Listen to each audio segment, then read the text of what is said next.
On December the 7th, 1941, as World War II raged, the focus of attention was snatched from the battlefields of Europe and diverted to the smoke and flames rising from the American Naval Base in Hawaii, Pearl Harbor.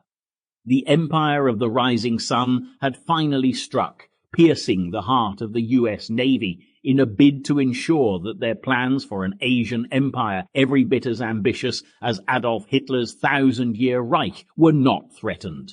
But as the injured were rushed to safety and America reeled from the shock of the Japanese attack, those battling against Hitler, most notably Winston Churchill and the people of Great Britain, were able to find some comfort in the tragedy, because America's president, Franklin D. Roosevelt, could now justify bringing the United States into the war. The story of Pearl Harbor may have been told many times, but it's nonetheless always fascinating, and in this program we will have the opportunity to revisit the events of that monumentous day as they unfolded, from the bombing of the USS Panay to the attack on Pearl Harbor itself, while discovering the reasons why the Japanese fleets traveled far across the ocean to pick a fight with World War II's sleeping giant. To begin at the beginning, it's necessary to appreciate that America and Japan were two nations that had developed in very different worlds, both geographically and culturally.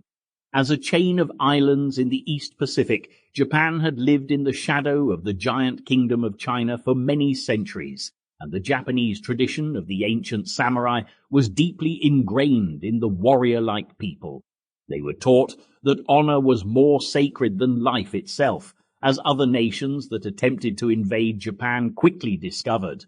By the 17th century, Western traders and missionaries were venturing closer to the kingdoms of the Far East, but the Japanese, who were suspicious of their motives, closed their ports, and it became a very dangerous place for those who dared to step ashore.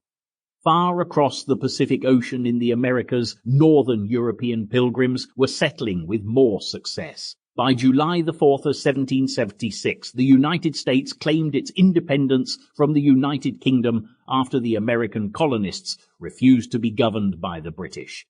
However, tucked away in their hermit kingdom, the Japanese were blissfully unaware of the unrest in the Americas, and that the nation that would prove to be their most deadly enemy had fought its way into existence.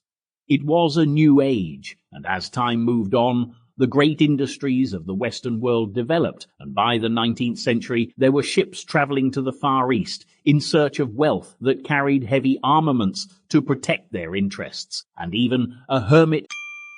Sample complete. Ready to continue?